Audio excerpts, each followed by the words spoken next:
Let's go!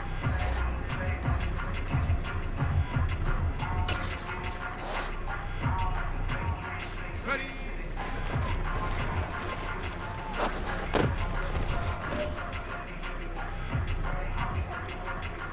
Let's go now! Hut, hut!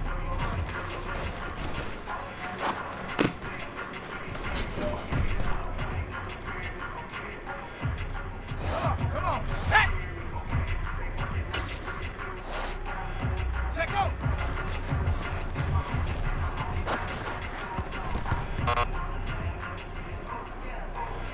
Set! Hut!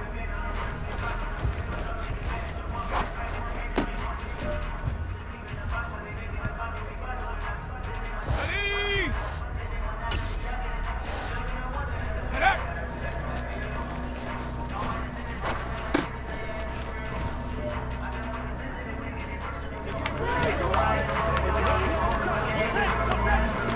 All right, now, let's go!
It's week 2 of the 2022 season, and coming up is Shaquille Griffin. Stayed active a week ago with an 8-tackle performance. It's the Jags and the Colts on EA Sports.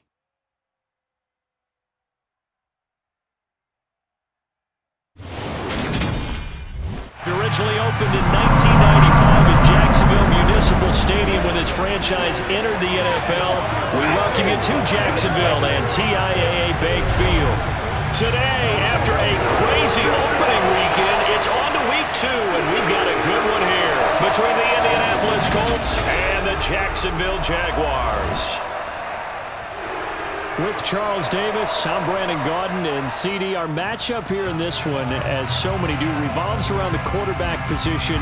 We've got an interesting pairing here. And Brandon, I think each one might be trying to play some form of keep away from the other, because when you think about time of possession and what that means in a game, it's great if you're able to hold on to the football and run your offense at your pace. And it also helps to keep the other guy's offense on the sideline. So the Colts now coming out for their opening drive. And they're led out, Charles, by their new quarterback for 2022. And it was a bit of a rough start for him in the opener as he couldn't get the job done. Yeah, you can't put it all on him, certainly. But he does know the scrutiny he's under, because he's not going to have an endlessly long leash. They need results right now. So it's going to be important for him to right the ship right here, because this is a team that cannot start 0-2.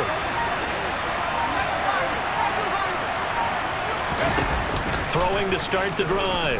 Cobb. Flush to his right.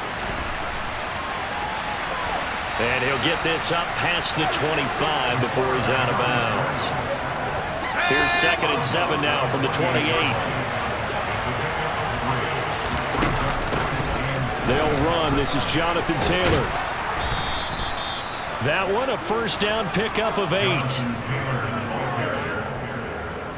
The Colts had 0-1 in the year following the loss in the opener. And right now they're probably asking, hey, who did we offend in the scheduling office? Back-to-back road games to start the season.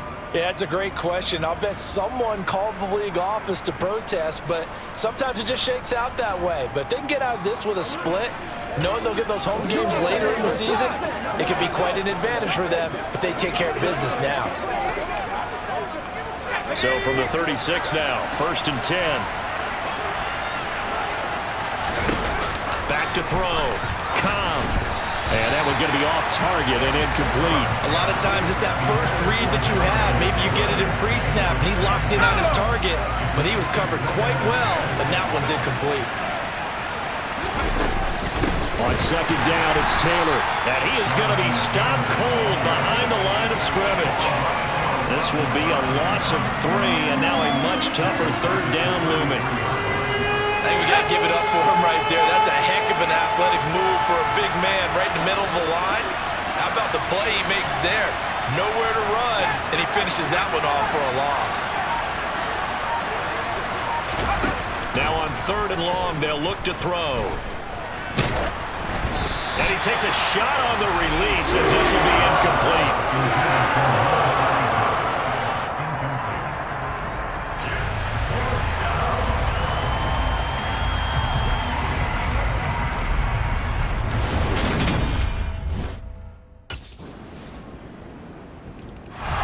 Second drive coming up here for the Indianapolis Colts.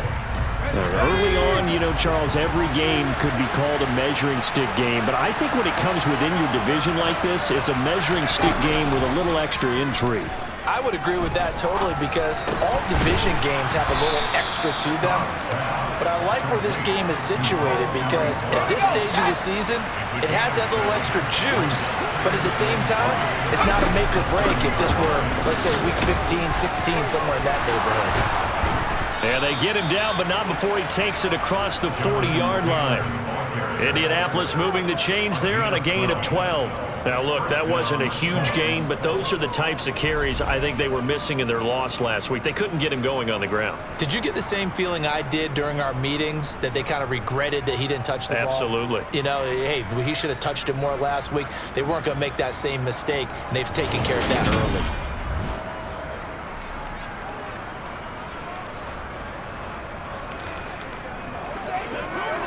Let's go.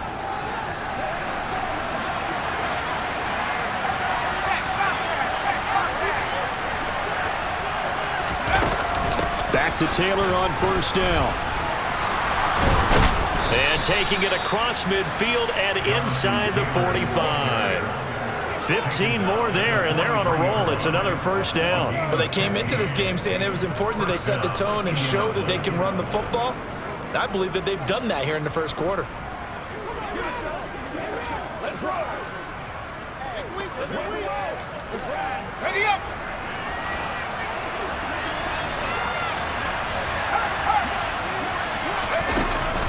First and 10, Taylor now. And he's going to take this ahead for right around 3 yards, but no more than that. Second down. After one, 7-0 on EA Sports. Start of the second quarter, and it's the Colts in possession as they've got it 2nd and 7. Let's go now.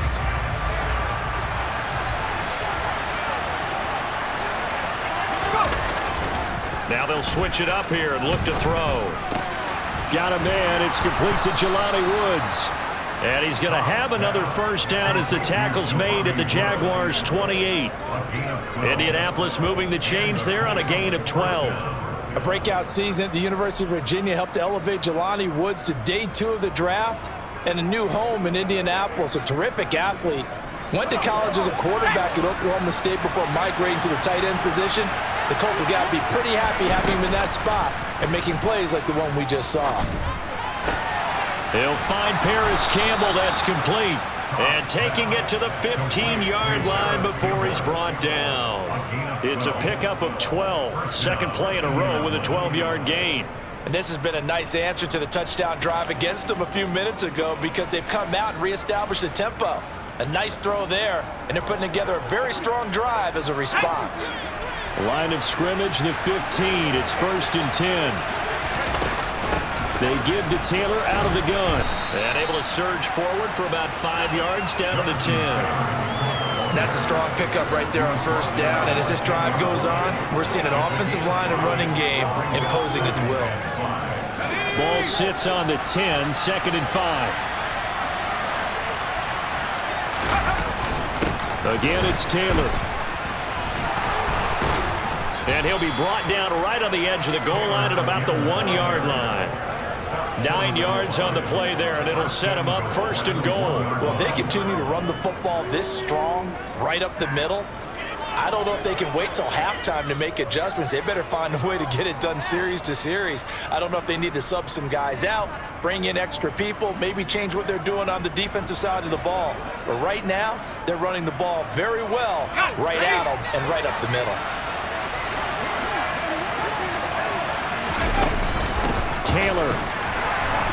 And just a short gain that time as they're able to get him down. Nothing on that one. It'll be 2nd down. They're right there at the 1. No gain, but don't let that stop you. Line back up and keep going at them. If I'm them, I'm thinking about going at it 4 straight times.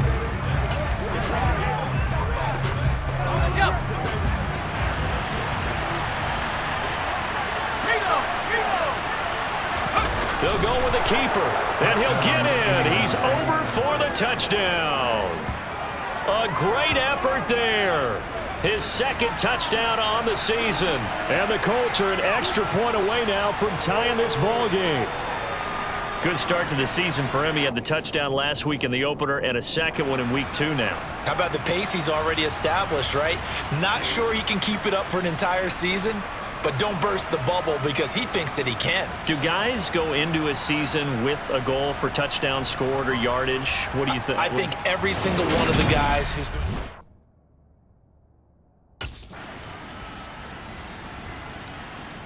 Week 2 underway around the NFL, and a reminder that later tonight it'll be Chicago and Green Bay in the Packers home opener, the 101st season of that great rivalry. They had the 100th anniversary last year. And then tomorrow night a treat, Monday night doubleheader, Tennessee and Buffalo, 7:15 Eastern, and then Minnesota and Philly kicking off a little over an hour later. Toward the sideline, and look at that catch. Dragging the toes, and that's going to be a first down. Well done. That one for Indianapolis, resulting in 15 yards and a fresh set of downs. Well, normally you see 3 tight ends in a formation. You have to think to yourself, this has got to be a run. And I know as a safety, when I saw that, I took an extra step or 2 towards the line of scrimmage. Instead, they threw the ball, and he found one of those tight ends for a very nice pickup. So quickly all the way up at the 40-yard line. Off the bootleg. Cobb.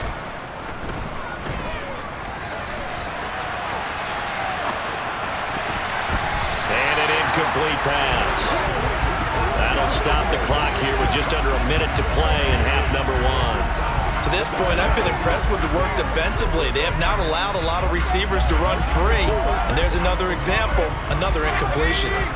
So 2nd down and 10. Once again, they'll go from the 40.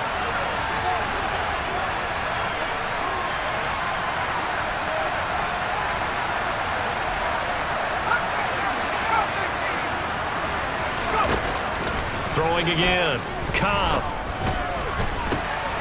He rifles one that's intercepted. Rayshon Jenkins picks it off. And he will take this across midfield and down to the 48-yard line.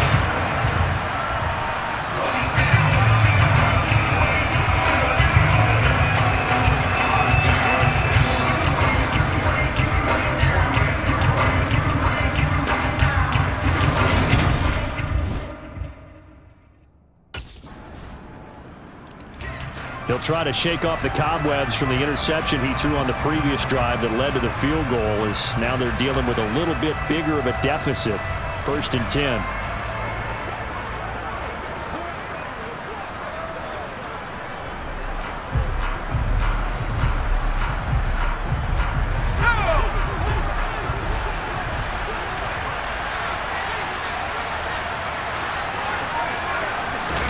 They go back to the air here after the INT on the last drive. Oh, this one incomplete. The pressure got to him as he released it. And it's 2nd down. So following the incompletion, here's 2nd and 10 from the 25. Up the middle, here's Taylor. 4 yards the gain, and it'll bring up a 3rd down.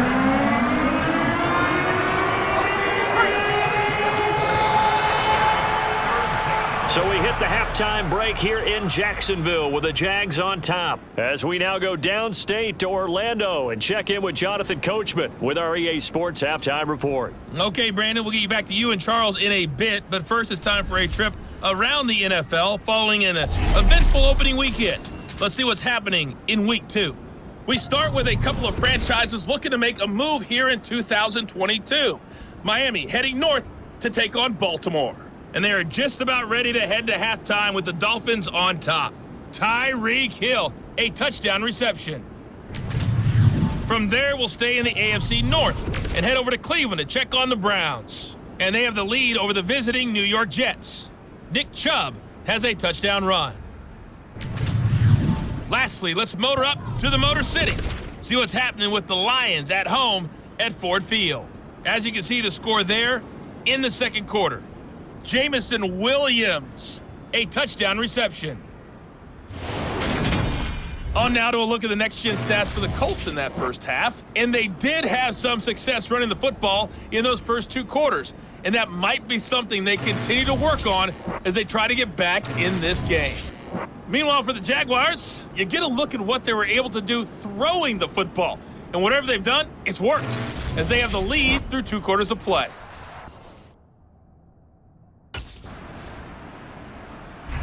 Here's the Colts now as they get ready for their first possession on offense of the 2nd half.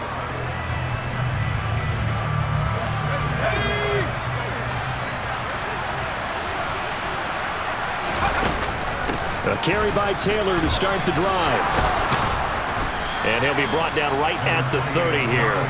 63 yards on the ground for him so far. That's a really nice job by them picking up the run blitz and detecting it and blocking it and turning it into a nice run. And a lot of times you think if you blitz a running play, you're going to smother it. But a lot of the blitzers, they come in a little bit high. They don't have great leverage, and they're easily blocked and turned to the side. 2nd down, another run with Taylor. They juked him. And brought down, but not before reaching the 45-yard line. That one for Indianapolis, resulting in 15 yards and a fresh set of downs. Despite the score, despite the deficit, no quitting this guy. He's running angry, running through arm tackles. He wants to change what that scoreboard is saying. Throwing on 1st down. Cobb. And nowhere to fit that football in. It's knocked away and incomplete. Martin, I think it's high time to get him some passes that he's comfortable with. Some easy throws, some completions. He's not even hitting the 50% thus far. Well, certainly that has played a big role into why they are trailing right now. They try to throw on second down, but this one is incomplete. But the passing game right now for them, not overly impressive. Last week he hit on right at 50%. This week he's under 50%. And it's not just on him. Protection, a few breakdowns along the way that's made him get off the spot. Receivers not getting their way open downfield. The coverage has been awfully tight. They've got to all get together and find ways to make this passing game get in gear.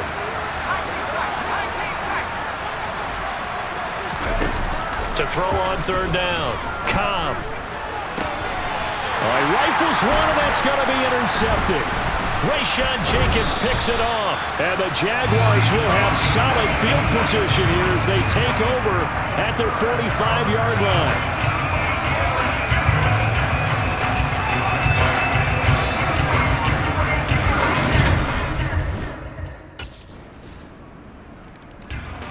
Here comes the Indianapolis offense now as they get set to take over. I kind of feel like they've reached a do-or-die point.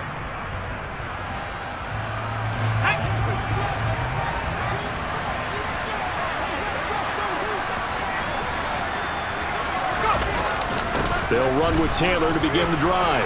Oh, a heck of a move. Man. And this will be a gain of 5 as he gets it to the 30. Ball on the 30. They'll come up with a 2nd and 5. Looking to throw. Cobb.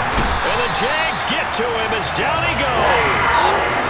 Devin Lloyd brings him down, and that's a play he's going to remember. The first sack of his NFL career. So they'll get a little extra time to come up with his 3rd down play as we play. Back now in Jacksonville. It's the Colts, so they've got the football, but they've got work to do, trailing here as we begin the 4th quarter.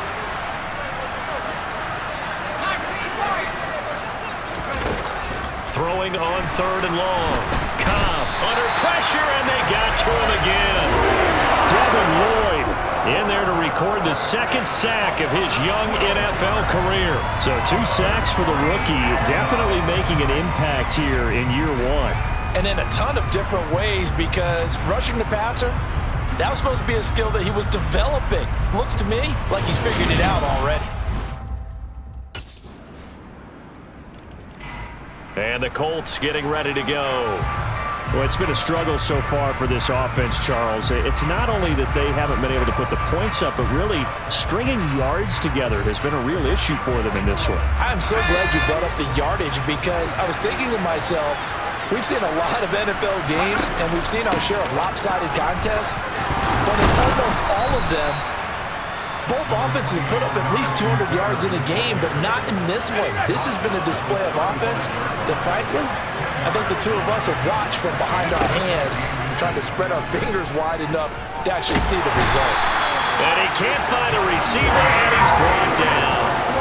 Josh Allen from his outside linebacker spot, forcing the sack for a loss of 8. The offense on 3rd down, 0 for 3 to this point. They could use a conversion. This is 3rd and 9. He's got a man, complete. And they've got it well across midfield, down to the 40 before it's all said and done. Just 2 minutes remaining here in the 4th quarter of what has been a one-sided affair. Well, that's how you convert on 3rd down with an explosive gain of 34.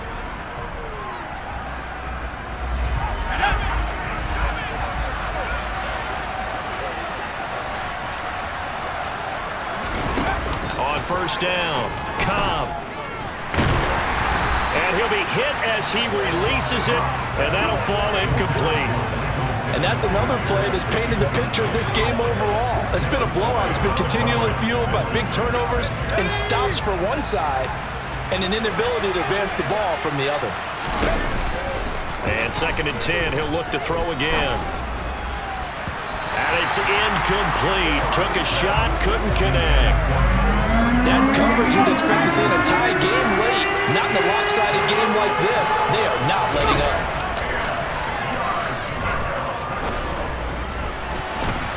Now the throw on 3rd down, knocked away and incomplete. Even with such a big lead late, the effort hasn't lapsed one bit. If the offense wants to score some points in this one, they're going to have to earn it. These guys are not giving up anything. Got to try it here. He's back to throw. And it's incomplete. They cannot convert, and they turn it over. They had to go for it with such little time remaining, and the Jaguars are going to take this. And now Indianapolis set to take the field. They're down big here late. I don't know. You just one last drive. Let's go now.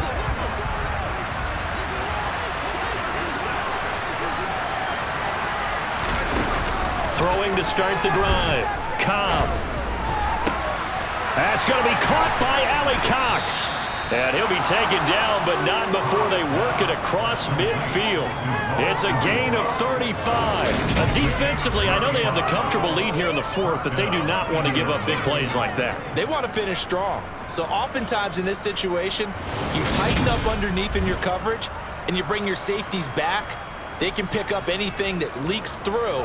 But in the meantime, upfield, you're making plays on the football.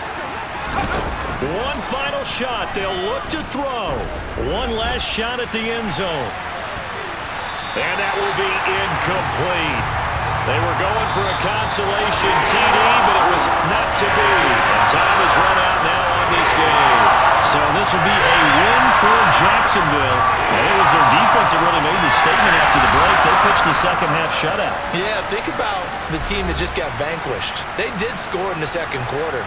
Do you think they thought at all that that would be their last points of the game? No, but what a second half. The adjustment, whatever they did in the locker room, it certainly worked. It certainly did, and you're exactly right. Whether it was an adjustment, whether it was just more focus on what they planned to do.